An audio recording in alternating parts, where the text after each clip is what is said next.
नमस्कार साथियों, आज हम लोग इंटरेक्शन करने जा रहे हैं मिस आरती गोस्वामी जी से। आरती गोस्वामी जी ने अब तक हज़ारों स्टूडेंट्स को करियर के मुद्दे पे गाइडेंस दिया है। स्कूल एंड कॉलेज दोनों ही तरह के बच्चों की तक उन्होंने मोटिवेशन प्रोवाइड किया है। मुझे पूरा विश्वास है कि आज का ये डिस्कशन आपके, हमारे और सभी लोग जो लोग भी जुड़े हैं सबके काफ़ी काम का और उपयोगी होगा। ये लॉकडाउन थोड़ा थोड़ा तो खुल चुका है, लेकिन अभी भी स्टूडेंट्स के लिए एक बहुत बड़ा क्वेश्चन हमारे सामने है। क्वेश्चन ये है कि अभी एग्ज़ाम्स होंगी नहीं होंगी तो किस तरह से प्रिपरेशन किया जाए। जो कॉलेज में हैं उनके कन्फ्यूजन्स अलग है, जो स्कूल्स में हैं उनकी दिक्कतें अलग हैं। ऑनलाइन क्लासेस तो चल रहे हैं पर ऑनलाइन की समस्याएं बिल्कुल अलग तरह की हैं। अब क्वेश्चन ये है कि कैसे इन सब चीज़ों को मैनेज किया जाए। इनके जवाब अलग अलग interaction, seminars, webinars, talk show के माध्यम से एकेडमिशियंस और दूसरे जो लोग स्टूडेंट्स से जुड़े हुए हैं वो ढूंढने की कोशिश कर रहे हैं। मुझे पूरा विश्वास है कि इन्हीं में से कुछ ना कुछ सल्यूशन निकलेगा और आने वाले समय में हमारे स्टूडेंट्स के लिए एक बेहतर रास्ता तैयार होगा। तो हम लोग आरती गोस्वामी मैम कनेक्ट हो रही हैं, एक बार अवेलेबल हो जाती हैं, फिर हम बात को आगे लेकर के चलेंगे।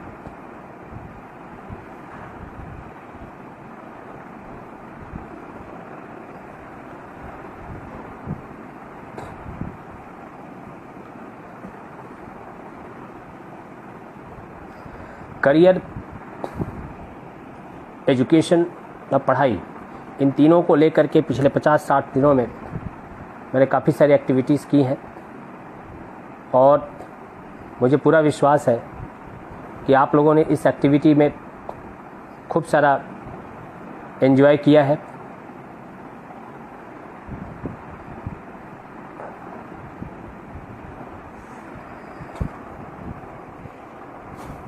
हमने काफ़ी सारी किताबें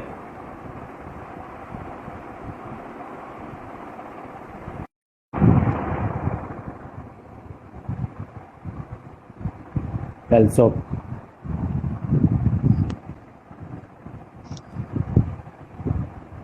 गुड आफ्टरनून मैम।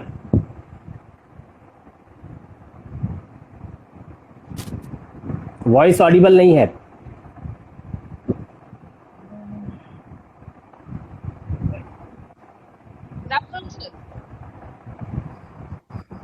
या now you are audible. Deepak ji, camera मैं फिक्स नहीं कर पाऊंगा क्योंकि मेरा हैंड्स फ्री का जो पॉइंट है वो नीचे से है, तो मैं कैमरा फिट करने जाऊंगा तो फंस जाऊंगा। वेल, मैम आपका स्वागत है आज इस इंस्टाग्राम लाइव सेशन में। पिछले काफ़ी दिनों से हम लोग कोशिश कर रहे हैं कि स्कूल और कॉलेज के स्टूडेंट्स जो अलग अलग तरह की समस्याएं फेस करते हैं इस लॉकडाउन और कोविड-19 के नाते, पिछले 50-60 दिनों में बहुतों की एग्ज़ाम पोस्टपोन हुई है, बहुतों की पढ़ाई जो है डिस्टर्ब हुई है। जूम और ऑनलाइन के नाम पे एजुकेशन तो चल रहा है पर कहीं ना कहीं वो कनेक्ट नहीं डेवलप हो रहा है। तो आपका एक लंबा अनुभव रहा है, आप पिछले लगभग 10-15 सालों से स्कूल और कॉलेज के बच्चों से डील करती रही हैं। आप career counselling, motivation, number of अलग अलग फ्रंट्स पे आपने काम किया है। आप एक माँ हैं और आपका जो बच्चा वो इंजीनियरिंग कर रहा है, बच्ची जो है स्कूल में पढ़ रही है, तो आप प्रैक्टिकली स्कूल कॉलेज में भी काम करती हैं। एट द सेम टाइम घर पर भी उन बच्चों को आप उनके साथ रहती हैं, उनकी प्रैक्टिकल प्रॉब्लम्स को फेस करती है एज अ पेरेंट। तो मुझे लगता है कि सवालों का जवाब देने के लिए आप बिल्कुल सही हैं। सो जस्ट जानना चाहता हूँ कि कैसा रहा लॉकडाउन और इस ड्यूरेशन में आपने क्या चैलेंजेस फेस किए मैम? पहले तो thank you so much sir for inviting me for this talk show और लाइव सेशन। इसके थ्रू हम लोग थोड़ा सा आई थिंक हम लोग बच्चों को थोड़ा अवेयर कर पाए अभी अभी की मैं अगर बात करूं सर, तो जैसा आप सिचुएशन की अगर बात करें, तो कोविड-19 का जो अभी बहुत क्रिटिकल सिचुएशन जो अभी चल रहा है, सिर्फ हमारे भारत देश के लिए नहीं, पूरे हिंदुस्तान, पूरे वर्ल्ड के लिए, विश्व के लिए ये बड़ी परेशानी बना हुआ है। इसमें सर एक्चुअली में अगर आप मेरा एक्सपीरियंस पूछें या फिर मेरा अनुभव पूछें इन 50-60 दिनों में, तो दो तरह की मतलब अनुभव, मेरे को अनुभूति हुई इसमें कि अच्छी भी थी और कुछ बुरी भी थी। अच्छी ये थी कि हम इतनी फास्ट लाइफ में, जहाँ हम चारों दिन भर बस वो कॉलेज,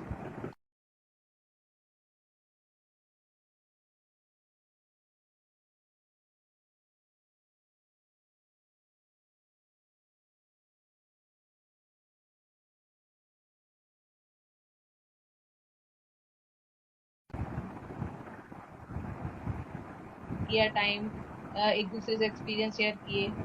बुरा और दुख ये लगता है सर कि सिचुएशन है, कुछ लोग ऐसे हैं, कुछ नहीं, ज्यादातर हमारे जो लोअर पॉवर्टी लाइन के जो मजदूर लोग हैं या वर्कर हैं, उनको बहुत परेशानियां उठानी पड़ रही हैं, जिसको देख के दुख होता है कि उनको आज अच्छे से खाना भी शायद नहीं मिल पा रहा है। गवर्नमेंट बहुत अच्छा काम कर रही है इसमें, लेकिन हर जगह तक कहीं ना कहीं कुछ कमियां रह जाती हैं, आप समझ सकते हैं। सो ये तो हो गया। तो ये बोलते हैं ना कि दो तरह की फीलिंग्स आती है। कभी अच्छा लगता है कि हम फैमिली के साथ टाइम स्पेंड कर रहे हैं, और उसी दूसरे टाइम पे अगर हम देखने जाते हैं, जब न्यूज आती है कि अरे एक मजदूर चल रहा है जो 2,500 किलोमीटर तक चल रहा है अपने दो बच्चों को लेके, तो ऐसी सब जब न्यूज देखते हैं तो बहुत दुख होता है। तो मिक्स फीलिंग है सर इसकी। कुछ बेनिफिट्स भी हुए हैं, लेकिन आई थिंक लॉसेस ज्यादा हैं। जितने लोग इसकी वजह से गए हैं, वो हम उससे निकलना मुश्किल है, लेकिन डेफिनेटली हम लोग निकलेंगे sir. So mix thank you feeling है मैम। सर इसकी। आपने जी जी आपने जो सेकंड पॉइंट जो रेज किया है, सही में बहुत बड़ा कंसर्न है, क्योंकि मजदूर अथवा तो जो श्रमिक हैं, डेली वेजर्स हैं, उनको काफ़ी जी प्रॉब्लम्स सर। उठानी पड़ी हैं। जॉब भी हाथ से बिल्कुल गई सर। है, उन्होंने जो अर्न किया था वो भी गया है, हेल्थ से भी गए जी हैं, परिवार भी काफ़ी सफ़र किया है। तो डेफिनेटली बहुत ये एक बहुत बहुत ही प्रॉब्लम। पेनफुल सिचुएशन है। हम अभी आज के सेशन में मेनली फोकस करना चाहेंगे जो स्टूडेंट्स इस समय स्कूल एंड कॉलेजेस में हैं और उनकी जो समस्या है, खास जी करके वो बच्चे जो इस समय 12th में हैं, और कुछ के तो रिजल्ट आ गए गुजरात बोर्ड के, और कुछ के अभी जी। शायद एक आध पेपर भी बाकी हैं।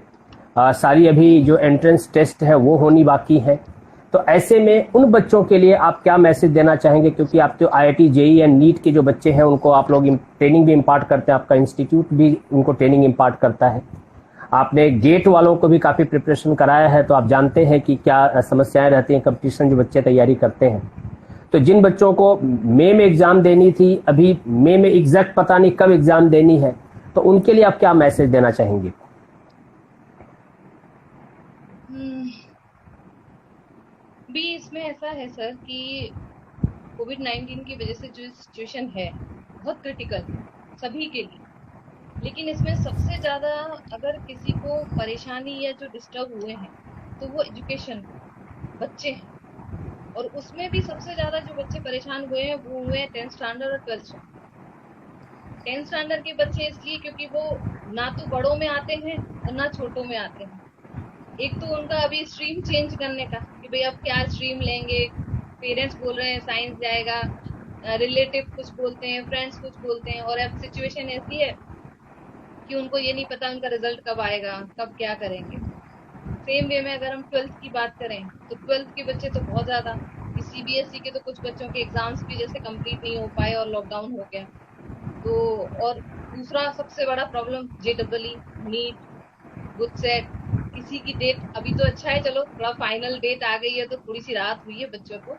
लेकिन अब तक वो इतने स्टक हो गए थे लास्ट 50 और 60 डेज में, कि उनको पता ही नहीं था कि डेट कब है, कब होगा, हम किस तरीके से प्रिपरेशन करें। उनकी क्लासेस अचानक से शट डाउन हो गई, जहां वो ट्यूशन या कोचिंग इंस्टीट्यूट में ले रहे थे, वो शट डाउन हो गई सडनली। अभी वो कहाँ जाए? तो वो उनके लिए बहुत क्रिटिकल सिचुएशन थी कि उसमें से कैसे निकलना है। तो उसमें इंस्टीट्यूट ने अच्छा वो किया कि ऑनलाइन प्लेटफॉर्म निकाला, जहाँ पे बच्चे घर पे बैठ के ऑनलाइन स्टडी कर रहे हैं। तो उनसे थोड़ा सा उनको बेनिफिट मिला है उसका, कि कुछ Right. ना होके उनके पास में कुछ है, तो उसके थ्रू वो कर रहे हैं। अभी उसमें मेनली सच सच बताऊं तो अभी बच्चों को थोड़ा सा करेज रखने की जरूरत है, डरने की जरूरत नहीं है। कोई भी एग्जाम डर डर के तो पास होके नहीं। अभी डेट आ गई है, आप रिलैक्स होइए, आपके पास में टाइम है, आप रोज एक मॉक टेस्ट करिए। आपने स्टडी 2 साल की है, ये Right. तो लॉकडाउन तो 2 महीने से हुआ है, सिलेबस वही है, उसमें कोई चेंजेस नहीं आया है कि भाई 2 महीने में सिलेबस नहीं चेंज हुआ है।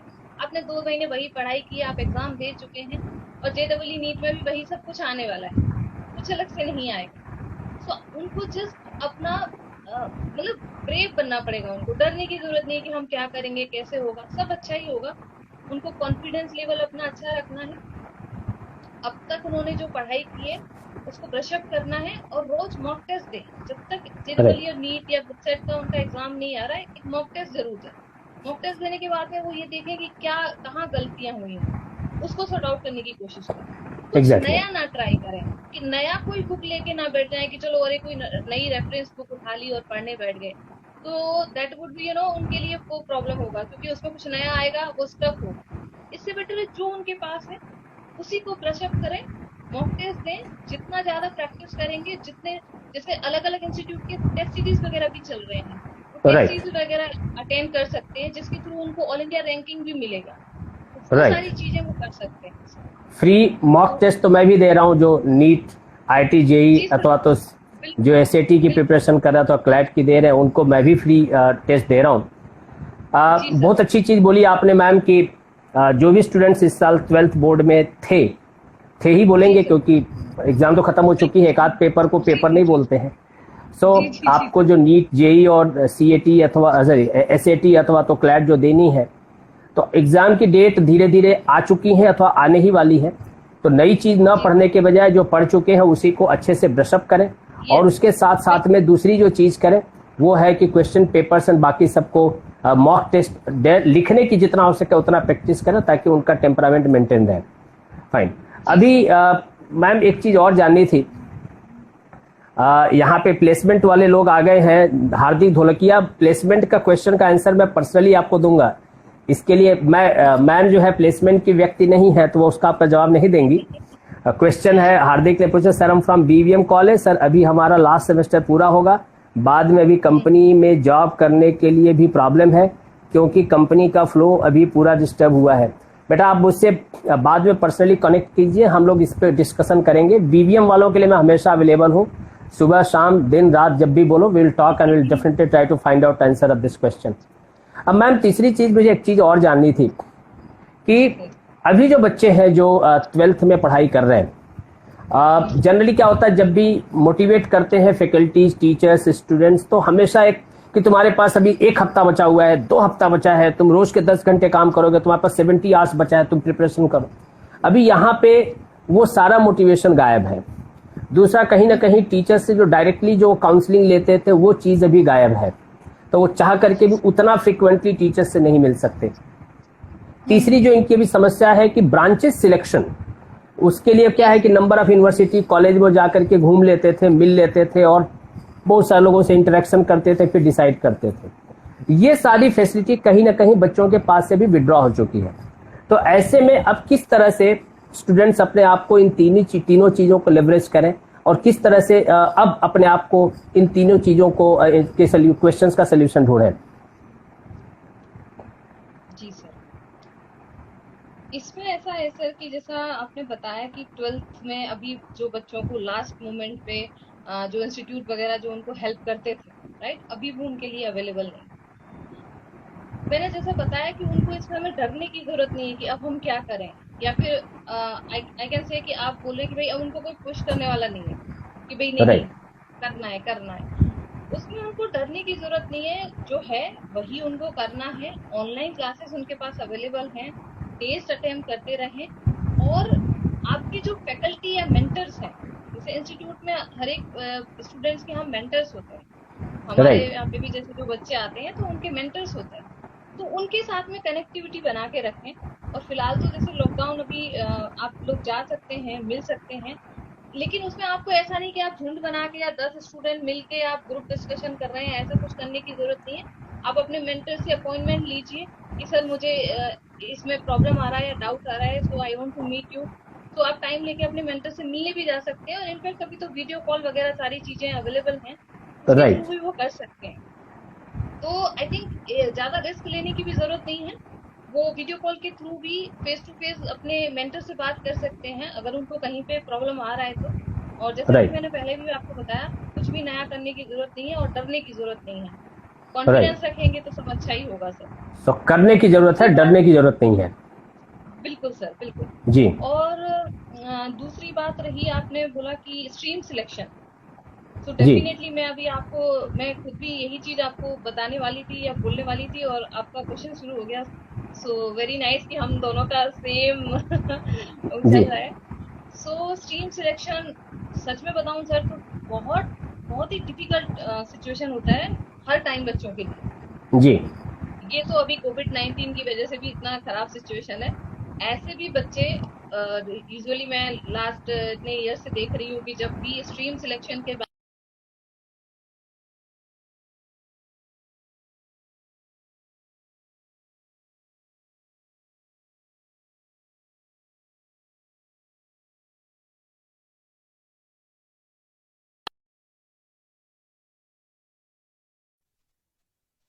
आई थिंक कनेक्टिविटी चली गई थी।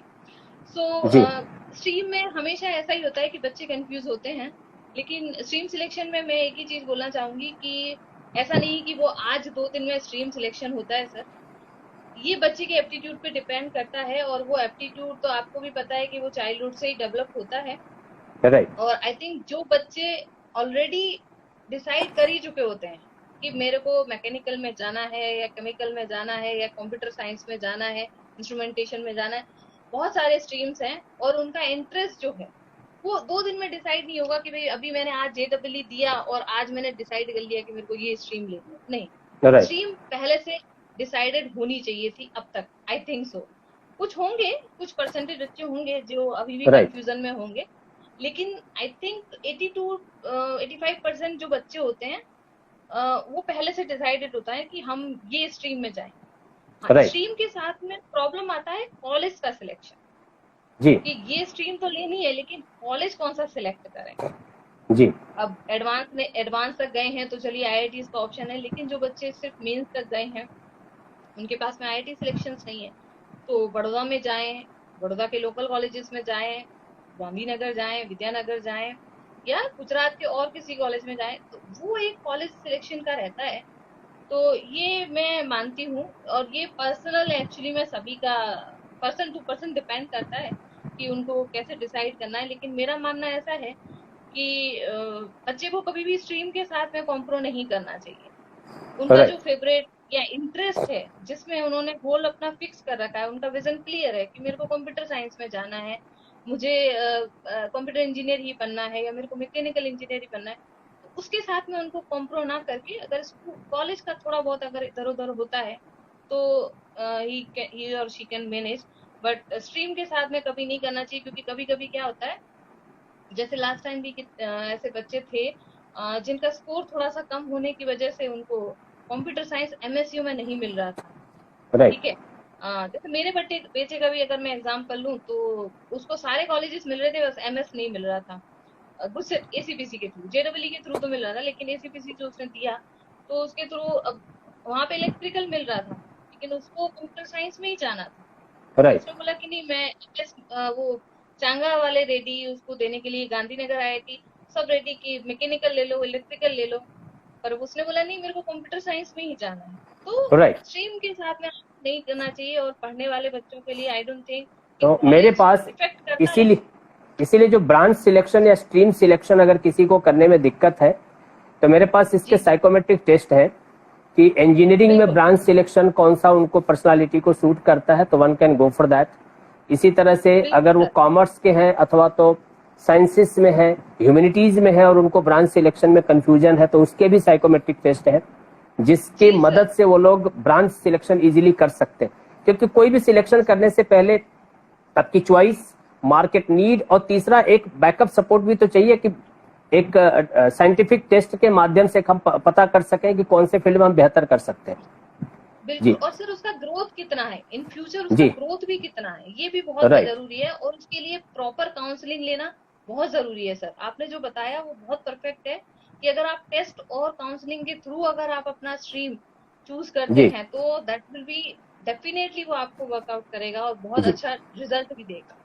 ये बहुत मैम सही एक बात है चीज, सर। जी थैंक यू मैम, एक चीज और जाननी थी कि इतने लंबे समय तक आप स्टूडेंट्स के साथ जुड़ी रही हैं, आप जी बहुत हद सर। तक ट्राइबल बेल्ट में भी स्टूडेंट्स को काउंसलिंग देती हैं, शहर में भी देती जी हैं, आप कॉन्सेप्ट स्कूल्स में भी आप काउंसलिंग देती हैं, एट द सेम टाइम जो पब्लिक स्कूल्स हैं वहां पर भी जाती हैं। तो आपका एक जी sir. Wider exposure and experience है as far as students mass को लेकर के। तो आपको क्या लगता है आज का जो स्टूडेंट मास है, जी सर। इस आज का जो स्टूडेंट मास है, इसमें मेहनत करने की कैपेसिटी थोड़ी कम हो रही है कि ये ज्यादा स्मार्ट है? क्योंकि टीचर्स बोलते हैं मेहनत करने की कैपेसिटी इनकी घट रही है।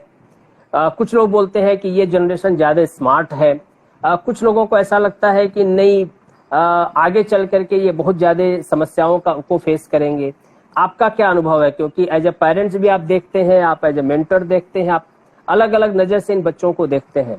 तो आपका क्या ओपिनियन है इस पे? हाँ।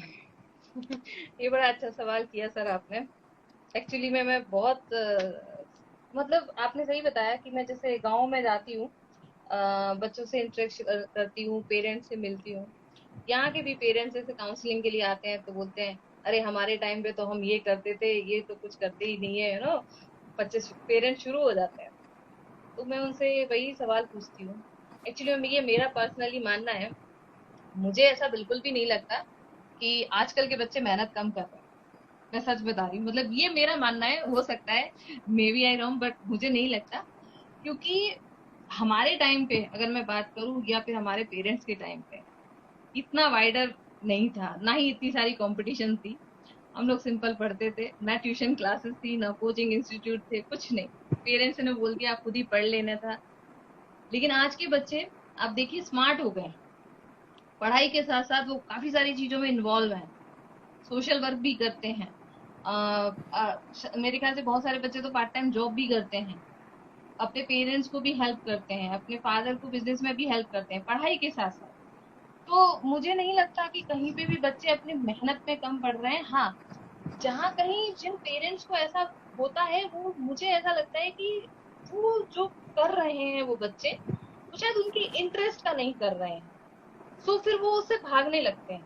फॉर एग्जाम्पल अगर सेम वे में अगर कोई बच्चा साइंस स्ट्रीम में जाना चाहता है लेकिन उसके घर में सब आर्ट्स वाले हैं या कॉमर्स वाले हैं, तो वो सोचेंगे नहीं नहीं हमारा तो बेटा आप भी कॉमर्स करो। अब उसका उसमें इंटरेस्ट नहीं आता है। तो समटाइम्स ऐसा होता है, या कुछ परसेंटेज और स्टूडेंट्स में ऐसा होता है कि वो भागते हैं फिर उस चीज से। ठीक है ना, पास तो होना है, हो जाएंगे, वहां पे कम लगेगा। लेकिन बाकी ओवरऑल मुझे ऐसा नहीं लगता कि बच्चे कम पढ़ते हैं। अभी तो मुझे ऐसा लगता है कि बच्चे ज्यादा मेहनत करते हैं। राइट। मेरे को याद नहीं, मुझे याद नहीं है कि मैं कभी 3 बजे तक बैठ के पढ़ी हूँ, लेकिन मेरा बेटा 3-3 बजे तक पढ़ता है। मुझे इंजीनियरिंग तो नहीं करते हैं लगता। तो सबमिशन के टाइम पे इंजीनियर्स पढ़ते हैं 3 बजे तक। बिल्कुल। और मेरे काफी सारे स्टूडेंट हैं, ऐसे काफी जी। सारे स्टूडेंट्स हैं जो पढ़ते हैं रात रात भर बैठ के। तो मुझे नहीं लगता कि वो मेहनत कम करते हैं, हम ही शायद ज्यादा बच्चों से एक्सपेक्टेशन करते हैं। राइट। ऐसी बात है। मैम अब लास्ट एक आध रैपिड राउंड में क्वेश्चन पूछूंगा, क्योंकि ऑडियंस भी बहुत ज्यादा इंस्टा पे लोगों को सुनने के लिए आती नहीं है, फोटो देखने के लिए आती है। राइट। तो जी लाइव सेशन कम ही लोग अटेंड करते हैं। क्वेश्चन थोड़े जी। से पर्सनल होंगे। आपके पास दो ऑप्शन है, वृंदावन और वडोदरा। आप वृंदावन में बॉर्न एंड ब्रॉटअप है, आप ब्रज निवासी हैं, जी और बड़ोदरा आपकी जी कर्मभूमि है। सो दो में जी। से एक ऑप्शन आपको चूज करने को बोला जाए, वृंदावन या बड़ोदरा, तो कौन सा? For now Vadodara, after 20 years Vrindavan. So आप जो है बुढ़ापा जो है वृंदावन में निकालना चाहते हैं। बिल्कुल सर। मेरी बहुत सारी ऑडियंस ऐसी है जो वृंदावन शायद नहीं गई होगी, उन्होंने टेलीविजन में ही भगवान कृष्ण का वृंदावन देखा होगा। सो जी। आपने वहां पे बचपन निकाला है, थोड़ा सा बताएंगे कि वृंदावन बाकी जगहों से कैसे अलग है? एक या दो लाइन में, ज्यादा नहीं। हम्म। वृंदावन को सर एक्चुअली मैं 1-2 लाइन में डिस्क्राइब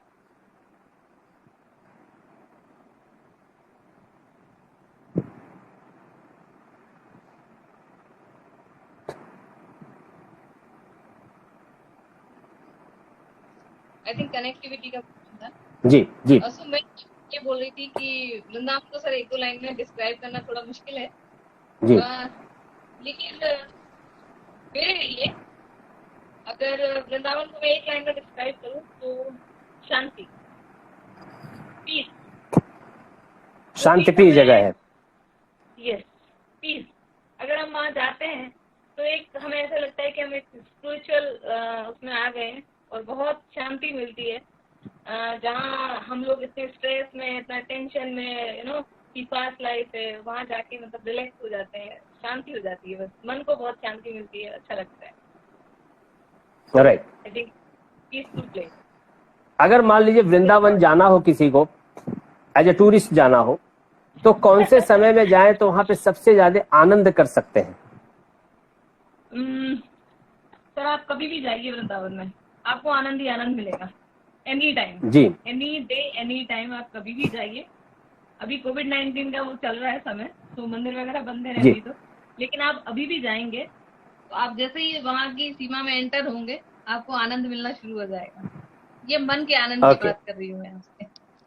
जी तो जी आप कभी भी जाएंगे वहाँ आनंद मिलेगा सर आपको। ठीक है। Last question ma'am. जी।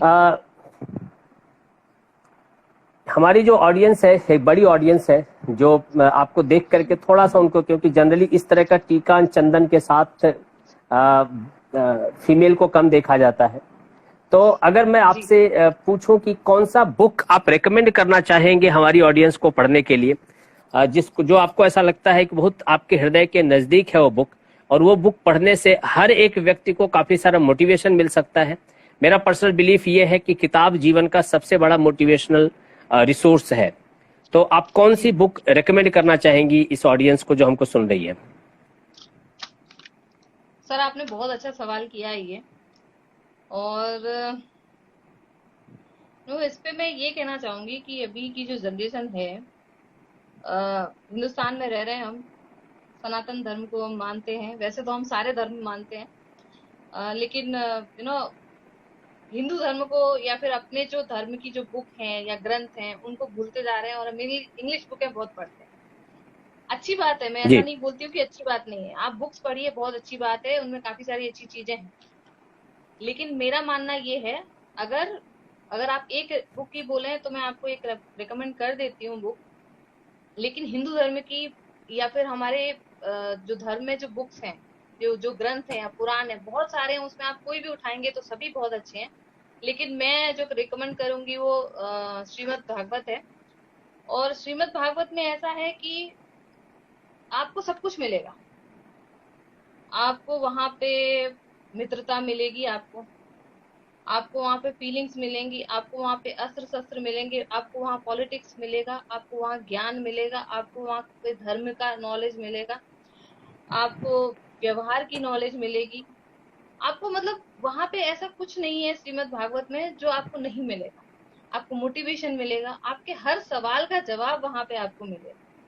और मेरा ये मानना है कि हमारे यहाँ के दो ग्रंथ, वैसे तो सारे चारों वेद ले लीजिए, आप पुराण ले लीजिए, जितनी भी बुक्स सर निकली है ना, या जितने भी ये अंग्रेज बुक बना रहे हैं ना, वो सब वहीं से ही निकली एक्चुअल में। जी तो मेरा मानना